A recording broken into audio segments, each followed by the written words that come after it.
Hello guys, how's it going? My name is Dalron. In today's video, I want to take a look at some of the passives that rogues are going to be inevitably losing in BFA. These are some of the passives that I actually grew to love, and I feel like a lot of people have been taking them for granted. Now, the idea of what are the best passives in the game is different for each one.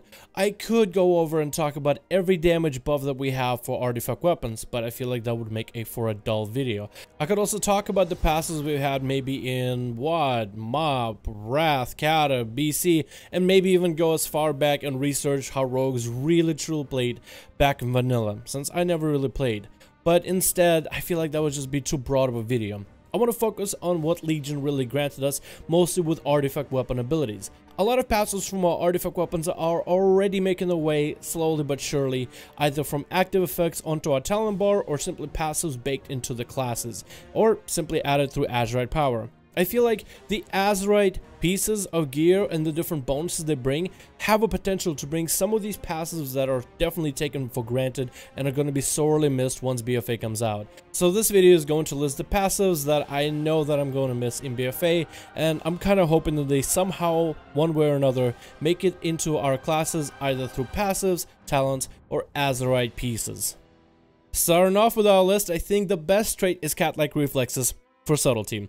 Now, I know what you're thinking, the extra dodge and no falling damage on falls doesn't feel like great.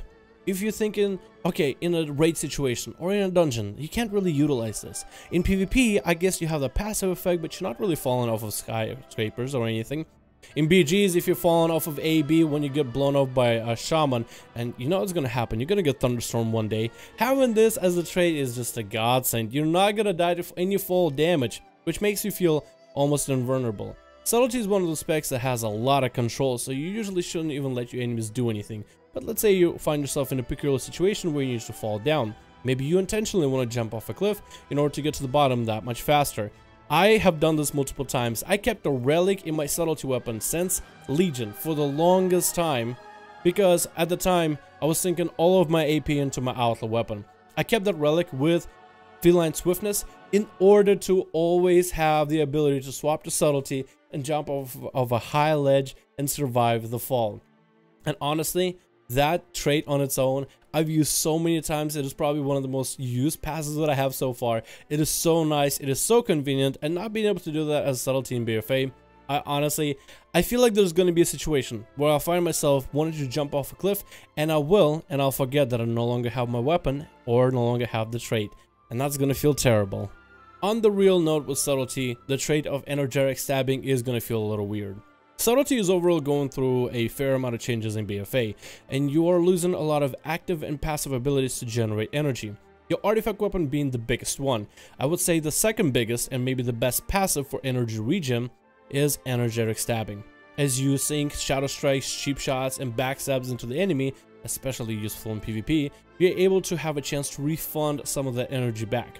With Subtlety, you're already playing up to the energy limit, and when you are PvPing or PvEing, having a little bit extra energy just out of the blue, out of nowhere, is so nice and keeps you going. As a specialization that really tries to maximize the energy usage and really drain yourself, this is one of the specs that doesn't really feel like you have a low energy regen because of the random extra energy that you keep getting. If we do get our artifact weapon as a talent, then I feel like the specialization will feel pretty good, but losing energetic stabbing after playing with it for so long, Subtlety is definitely going to feel a little bit more of a dull spec, mostly on an energy basis. A lot of people that play Rogue or play any classes with energy want to find a way to play those classes and have high energy uptime, even at a cost of damage. If you can always have a button to press, it feels a lot more satisfying and a lot more reactive, a lot more fun, at least that's what most people tell me. And losing this trait is actually going to be pretty big. Unless we get the artifact weapon put back on our talent, or one of these traits baked into the passives for the specialization, we might even see Subtlety feeling a little bit lethargic in BFA, and that is the last thing that I want to see. The trait of dense concoction has been amazing in PvP. Subtlety has always had the control so you can control the enemy's burst, while Outlaw have had the best defenses you have, with cloak that heals you on magic damage and parry that'll parry back the enemy attack. For Assassination, however, there hasn't been a best defensive up until dense concoction, honestly one of the best traits. Having that as a dense concoction for assassination made the specialization feel very powerful.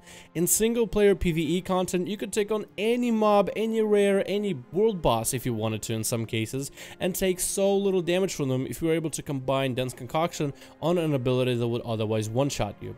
In PvP, this has been amazing as well, as it allows you as assassination to pick your target, put Vendetta on them, and stay on them even if you're in a group of 10 Alliance or Horde players trying to murder you, and the dense concoction stacking up, together with elusiveness, that's 30% damage reduction on top of a 24% damage reduction, makes you honestly feel like a real tank.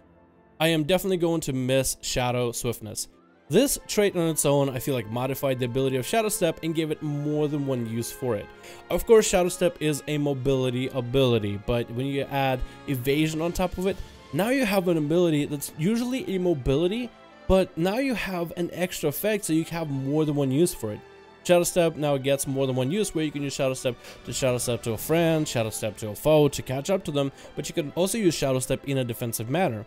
If you're dueling, let's say, a class with a lot of physical damage, like, I don't know, a warrior, you could Shadow Step some of the damage. Like, let's say you drop low, and the warrior's trying to execute you, he has enough rage for an execute, you Shadow Step and you evasion that execute, giving you enough time to maybe finish him off.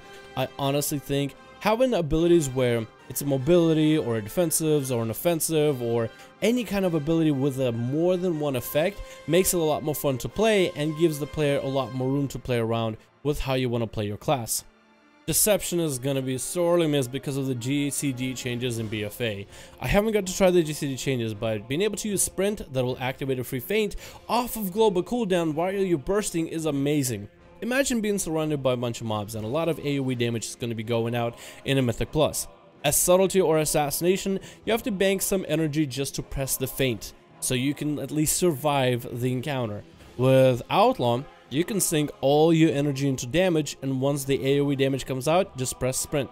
Sprint doesn't cost anything, it's all the GCD, it activates a free feint, and feint reduces your AoE damage by 50%. So as Outlaw, it's been amazing to be able to press something like this. And again, it's another example of an ability that's a mobility, but it has more than one effect. I'm really hoping to keep this similar type of system, maybe through Azerite pieces in BFA. The next one is Blade Master. This one was really just a flavor buff. It's not something we really necessarily need, because unless you're PvPing and you really need the extra energy and the combo points that you can build from it, while repost is active, you gain 1 combo point each time you parry an attack. I always thought of Outlaw not really as a swashbuckling pirate that's just, let's say, has a parrot on his shoulder, he's just swinging wildly and drinking rum, very inaccurate, but rather a accurate fencer. Somebody who is able to parry an enemy's attack and make accurate decisions, accurate strikes, more of the, Three Musketeers kind of guy.